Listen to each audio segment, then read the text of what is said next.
And there we are. We are live. So let's start off.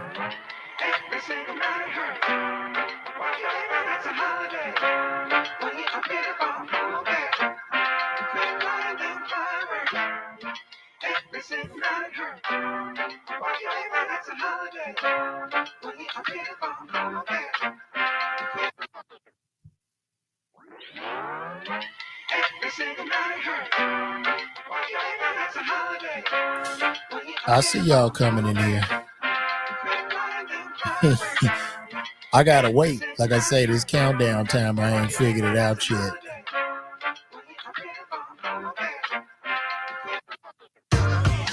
All right, we're back once again. Welcome to the LeVar Walker Show. Thank all of you guys for tuning in. All of y'all that have gathered around when you saw that light went up, you came in here today.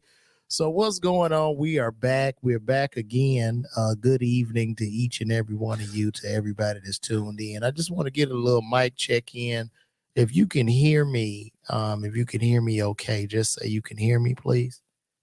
What is this? I'm promoting. Okay, we're not promoting that right now, son. If y'all can hear me, just comment below and let me know you can hear me okay. Can all you guys hear me? Is it good? Is it good, guys? Is it good? Okay, perfect. So what's going on? Welcome back to another episode of LeVar Walker Show podcast. We are here live and in full effect. Let me get that scrolling because I'm gonna be at the Baltimore Comedy Factory the 18th to the 20th. And I just want to start today's show off with, I don't know if you guys know in the news, but Tekashi 6ix9ine and Kodak Black are currently doing a they're doing a what do we got going on? They are doing a collab together, Kodak Black and 6ix9ine. Kodak Black, if you don't know who he is, he's a rapper, street thug rapper. If you don't know who Tekashi 6ix9ine is, Tekashi 6ix9ine is a rapper as well. But Tekashi 6ix9ine allegedly told on his crew or something. Well, it's obvious that Tekashi 6ix9ine wasn't a street guy. The street guys got him involved. He was involved. He told on them, which is wrong, but doing street activities and being in the street is wrong in itself. And Kodak Black, gangster rapper, street dude, and they're coming together in a collaboration for a song, and a lot of people are mad, especially Boosie. Lil Boosie is pissed off by this because Lil Boosie is like the high priest of the streets, and he is very, very upset when it comes to street code and gay people. He just can't take it. And basically, Boosie was saying, since Tekashi 6ix9ine is considered a rat, that Kodak Black is wrong in doing a song with him. Now, I want to say this, man. It's 2023 now. Look, man, we've been singing about this for years. The streets are dead. Nobody cares. And I know a lot of people, you holding on to your street credibility that can't get you a house, it can't get you a car, it can't do shit for you. You big bad nigga in the streets to a bunch of po ass niggas that ain't got shit, and you pillage and oppress and rob your own kind. Listen, it's time to let it go. It's time to let it go. And also, I'm going to applaud the younger generation because they really don't care. This guy, Tekashi 6ix9ine, got a lot of people incarcerated. And I mean, he's still putting out music. He's doing international tours. And now I don't feel like Tekashi is in the right. I'm not going to say he was right for what he did. On the surface, most people would think Kodak Black doing this song with him is wrong. But I'm just going to say this, man. When could we just tell these kids just stay out the streets? And there's no honor amongst thieves. It doesn't matter. If you are watching this and you're a street guy, it's what it is, but you have to know and you have to be totally realistic in the fact that that dude you think is your right hand man, you know, your dog, he gonna tell. He's gonna tell. He gonna do you dirty because it goes back to there is no honor amongst thieves. And Kodak Black and picking up this bag with Takashi, he don't give a damn. He don't care what you think. He going to get his money. He don't care. He does not care about being friends with Boosie. And I get it. The only positive thing that I can see with this is that to the youth, the street culture is definitely dying, which will be great for the community. This will be great for the black community. This shit is just really an atrocity. It's very sad. It's very sad. And I would like to say this to Boosie. Boosie, at this point, can't you just denounce the street? Can't you just tell these kids don't be in the streets? It's in like with the G codes or the street code and all that gangster shit. It just seems like it's much easier to be a civilian, just to be a citizen, because there's so many rules.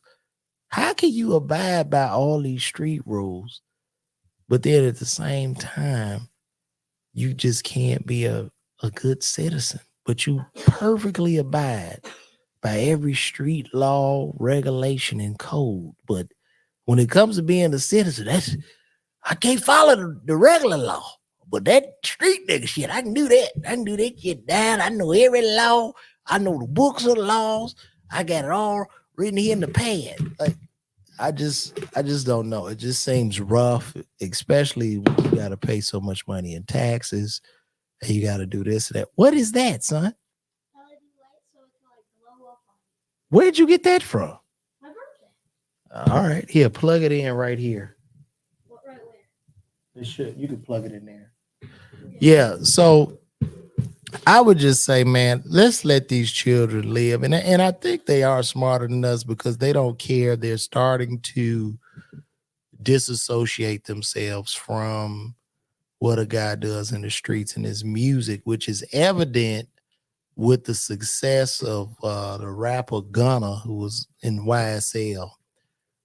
Gunna was part of YSL with Thug or whatever, and I'm guessing they considered him to be somebody that told, but I don't even know if he told. He took a plea deal, but his album is now #1. And also, too, with all of this, it seems like the genre of hip hop is really slipping. It's just falling down the totem pole on music. I mean, I believe like worldwide, hip hop is in 6th place now, where it once dominated. We had dominated, like hip hop was in the #1 position for like 30 years, and now it's just falling off the charts, which I understand because I mean, a lot of the lyrics that I listen to, and I'm an elder state, I'm an old man, so my opinions in regards to hip hop doesn't matter at all. But from what I can see and hear, it's just like, what are they saying? Like, it just sounds like a bunch of incoherent gibberish. Like, what are you saying? Like, you know, you listen to some of his music, just like I got the out of my but the cha hit the cha and a smoke and gotta breathe. Skirt. It's just this is what rap has turned into, and this is like what kind of drugs do I need to be on to even understand this music?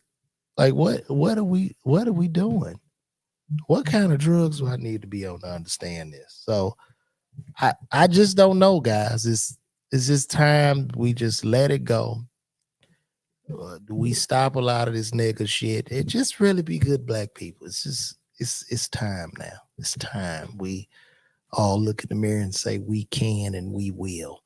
And so I guess in that sense, I couldn't be happier by this collaboration and by people accepting this collab.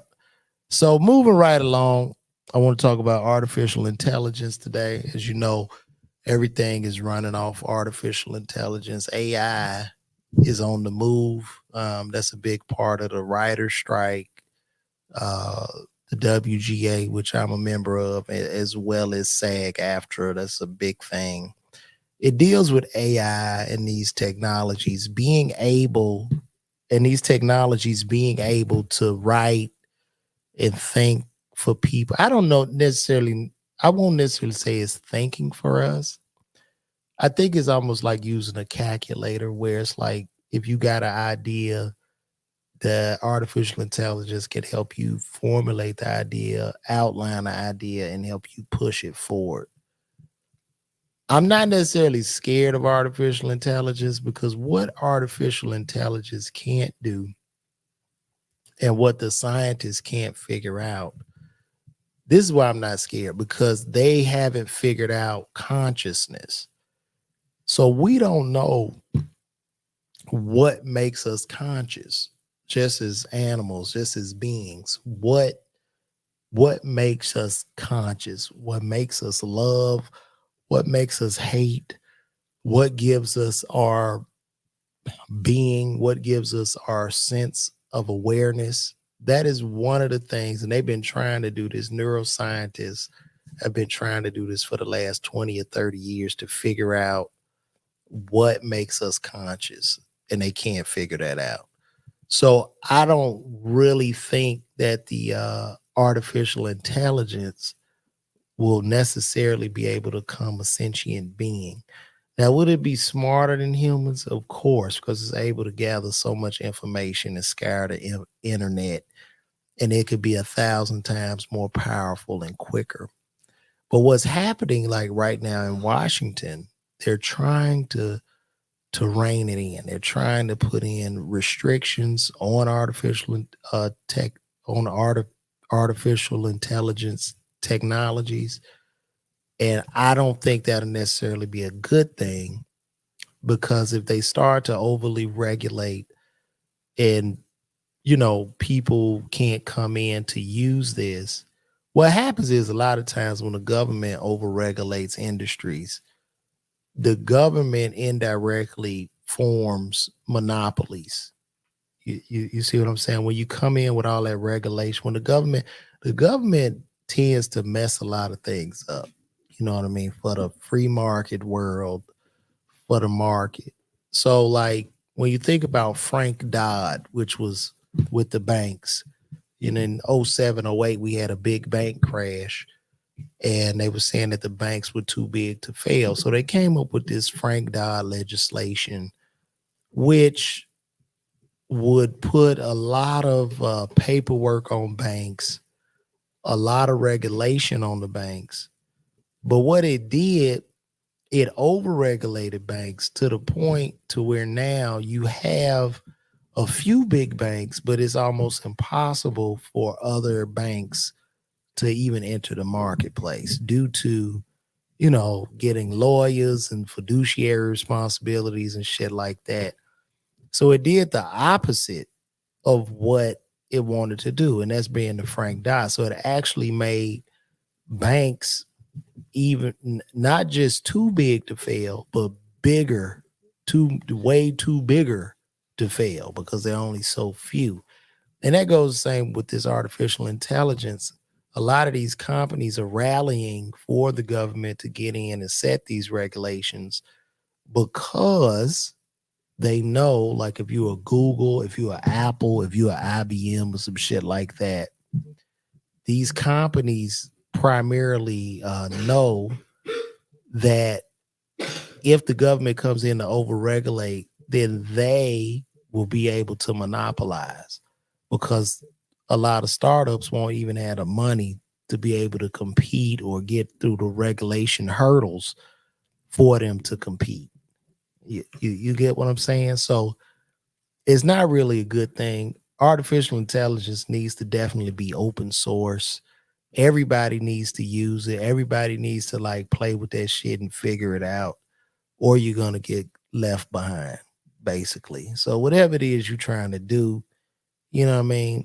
Check out some AI, ask it some questions, play with that shit, or you're gonna get left behind. You're gonna become inferior. I mean, like using artificial intelligence now and into the future is the same thing as learning to read a book. Could you imagine like walking around and you can't read? Right? You know what I mean? People will take advantage of you. So you don't want humans to have an upper advantage on you, especially in the field of technology and shit like that. You don't want that because you'll be in trouble, man. Your ass will be in trouble. Like you'll be controlled, you'll be manipulated.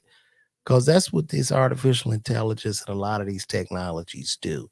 They don't necessarily like make you do something. They manipulate you over a period of time, right? If somebody wants you to move right, if I get you to move right by about 1 degree, you know, every day, you know what I'm saying? By the next year, you will have been and turned a full 360-degree circle. So no matter what you had thought before, you would be thinking totally different. So you want to stay abreast, you want to stay ahead of this shit and just kind of learn what you can. I mean, you're not gonna learn it in one day, but just play with it. Like use that shit, use it to your advantage. Use it to your advantage. Moving right along. I want to talk about this new song out by this country singer named Jason Aldean. So this guy goes by the name of Jason Aldean. He has a new song, and I really wish I could. Yeah, there we go. All right, come on, man. Is that yeah? Jason Aldean has a new song, and he's a white guy, country western singer. And I can't. Let me pull it up over here. Yeah, and then I'll move that over there. There we go. Let me see. Jason Aldean. I want y'all to see this. Let me pull this up. All right. There we go. So this guy, Jason Aldean, this is him right here. Oh man, come on. There we go. Make it bigger for you. So that's Jason Aldean. And Jason Aldean has a new song. And in this song, they accused the video of being a pro-lynching song. And the name of the song is Try That in a Small Town. Now, I just want to see the lyrics on this. And Whoopi Goldberg and all these people were crying out about this song. But let's take a look here. So you got this song, Try That in a Small Town. These are the lyrics. And I'm gonna see if I can maybe sing along to this or something. Let me see. So the lyrics go, sucker punch somebody on the sidewalk, carjacking old lady at a red light, pull a gun on the owner of a liquor store. You think it's cool? Well, act a fool if you like. Cuss a cop out, spit in his face, stop on the flag and light it up. You think you're tough? Well, try that in a small town. See how far you make it down the road. Around here, we take care of our own. Okay, then he goes, got a gun that my granddad gave me. They say one day they're going to round up. Well, that shit might fly in the city. Good luck. And then it goes, try that in a small town full of good old boys raised up right. If you're looking for a fight, try that in a small town. Now, this song, for whatever reason, because I don't understand. They deem this song as racist and as racist and divisive as somehow being a pro lynching song. Now, from what I'm reading, it just sounds like a man that's just saying, uh, don't rob, don't shoot, don't kill, don't do this. And and if you do in this particular town, the people are going to stand up for themselves. That's what I hear. But for whatever reason, Whoopi Goldberg and all these outlets, oh no, this is totally racist. How could you say this? Now, the thing in going with this song being racist is that a lot of these media outlets are showing me their true colors, because you're saying that you deem every black person to be a thug. Every black person is robbing and spitting in the police's face. And that's not even true, because most of this Antifa and a lot of these people that were pushing in these BLM movements and shit were like white dudes. Like a lot of them were. Like if you look at the videos and stuff. So you're grouping black people again. And the irony in all of this, to me, is like, we really outraged at that song, but like, I've been listening to rappers for the past 30 years telling me how they gonna kick me in my ass and fuck my bitch, and it's okay. That's okay. That's okay. Like, it's okay. You know, one thing about this whole music industry, you can't, and somebody said this, I don't know where I got this quote from, but you can't kill a woman, you can't kill a child, you can't kill a dog, but you can kill a nigga all day, every day. So I asked those, where is the outrage? If you're gonna be outraged by this shit, you might just want to ban all of the gangster hip hop songs. Literally. Boy, get out of here. What are you doing? Get out of here. Upstairs. My goodness, I can't even. So if you're gonna ban that, you might as well ban everything. Literally. Like this is where we're at right now. And I saw it and I'm like, how could they be upset by this? This is light work. This is light work from the music we've been listening to every day. It ain't no fun if the homies can't have none.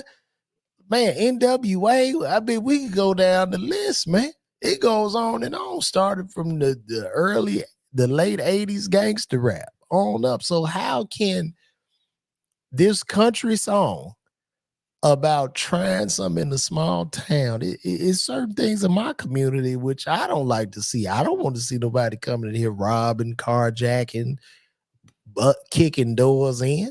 Hell, I got something to protect myself and my family. That's what the song is saying.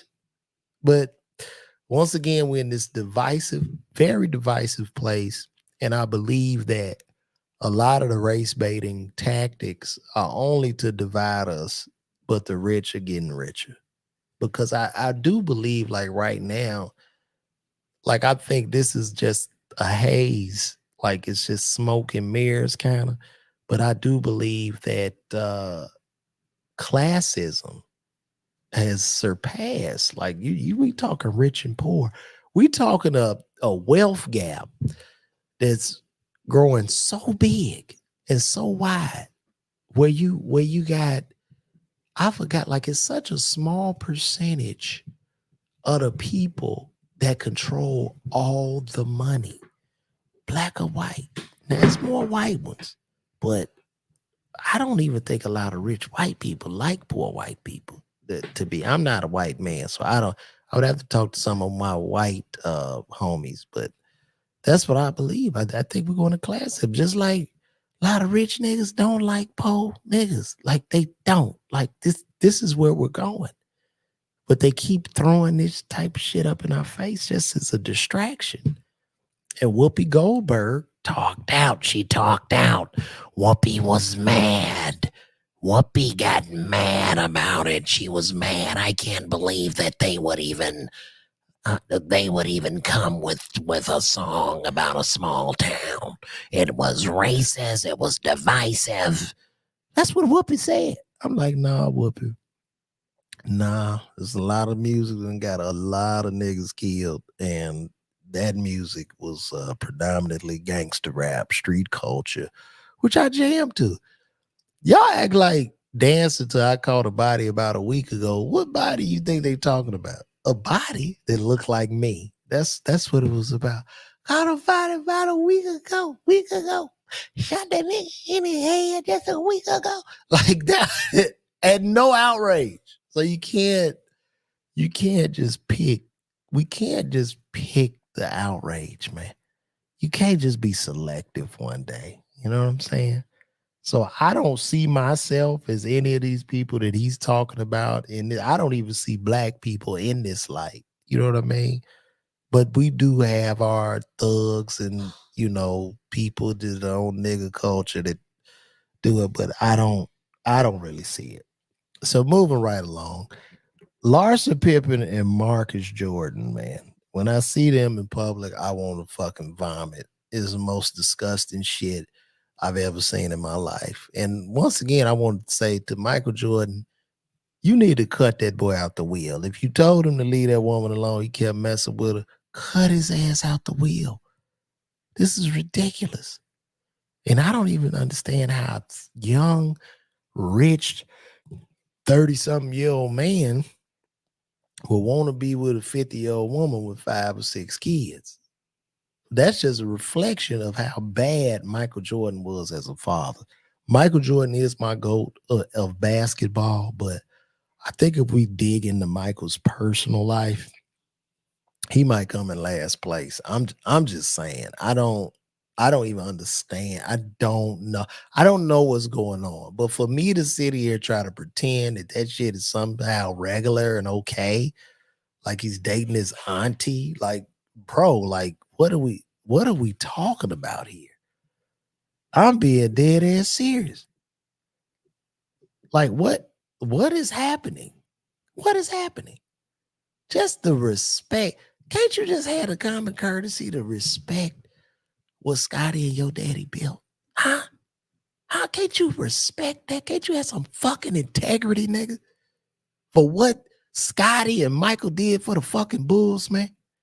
While we was in the crack war and getting our issue, and we all on the south side, west side of Chicago, and that was the only outlet we had, was what Michael and your daddy brought to the city? Huh? You can't respect that shit? You gotta fuck your auntie, nigga. Who are you? Who are you? And why? Why? It just disgusts me. It makes my ass itch every time I see them and she sit up there. And she don't even like you. Look at the videos, man. Woman don't like your ass with her long lip ass. She just trying to keep that money coming in.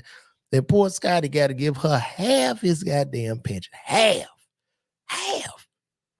Yeah, she got a son in the league. Do you know how much distraction?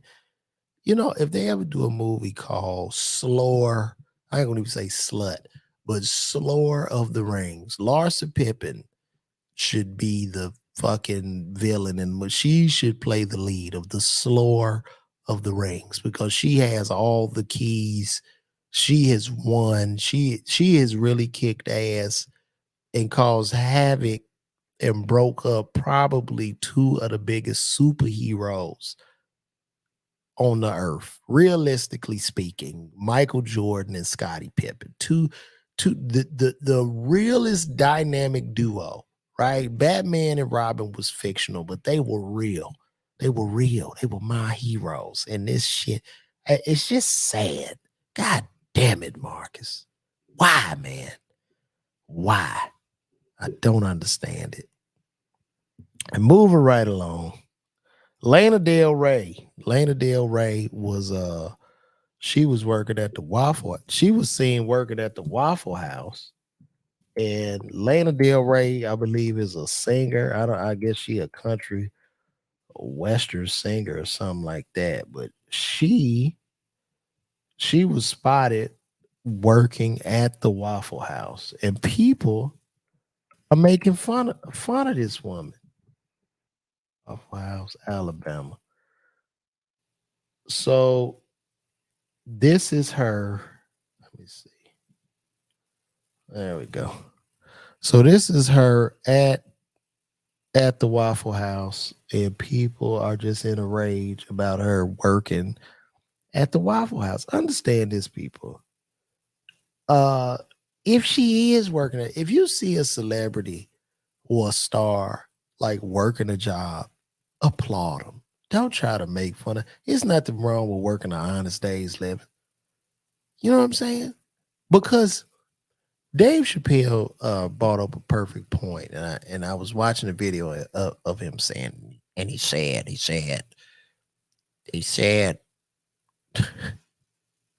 when heroes fall, cowards rejoice. They rejoice.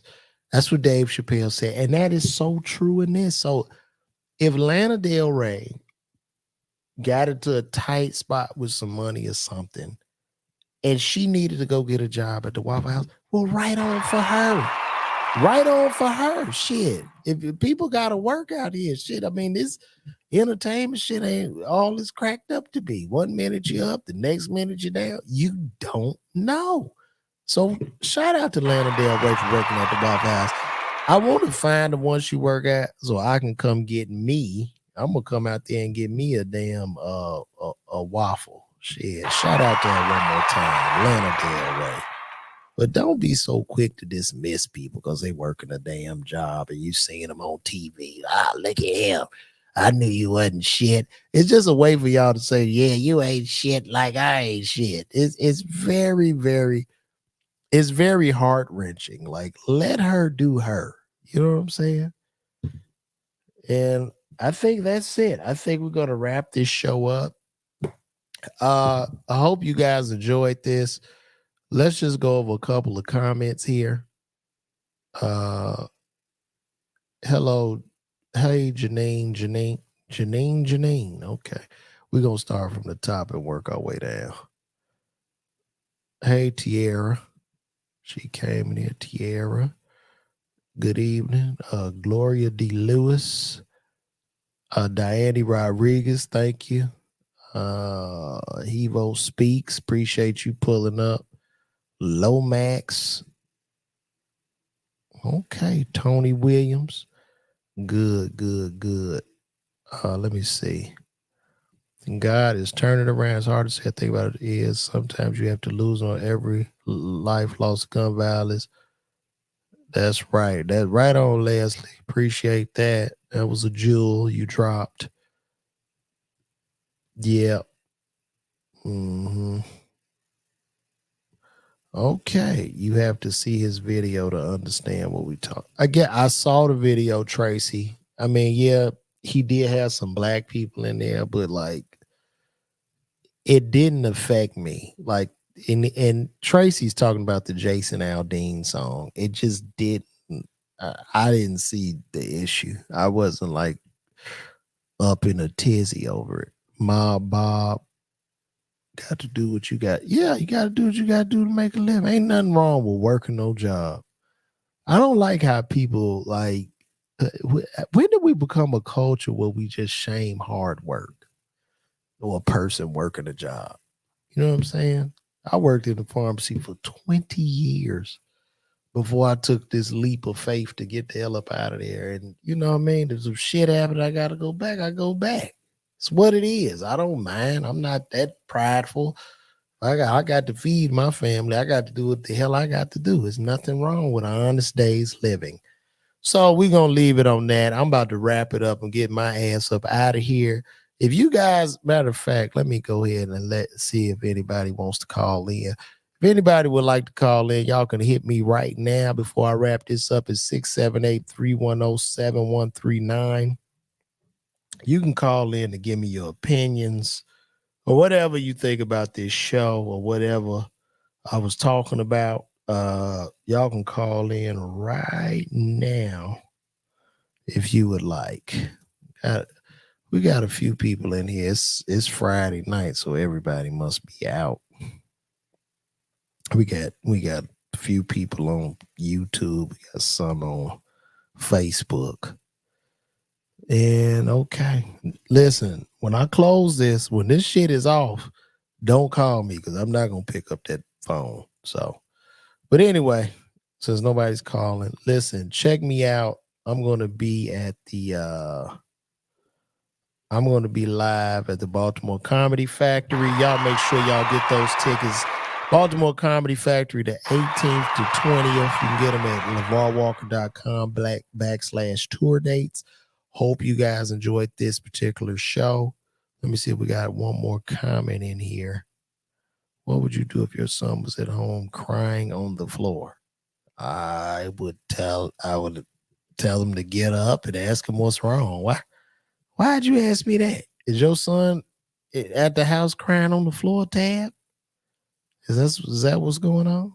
Tell him to get his ass up and we'll talk about it. Okay. All right. Well, that's it. Because y'all ain't. Okay. It's a slow night tonight, I see. That's what we doing. This is what we doing, huh? This is what we doing. I'm trying to come, bring y'all ass the news, and this is what y'all gonna give me tonight. What would you do if your son's out? Oh, it's a song. I didn't know that, Tab. Well, thank you, brother. I appreciate that. Well, anyway, once again, Baltimore Comedy Factory. I'll be down there the 18th to the 20th. Get those tickets. And this has been another episode of the LeVar Walker Show. Let's cue the music back up.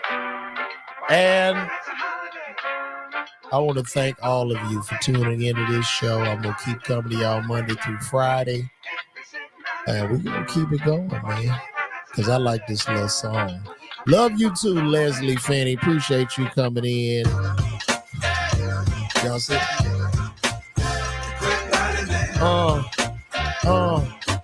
Yeah. Y'all gonna make me spit a high 16 on this motherfucker. Yeah. Yeah. I got a doctorate degree, but I get on jokes. Niggas wanna go broke. Oh, fuck it. Hey, I'm out of here, guys. Good night. God bless. Y'all have fun this evening. It's over.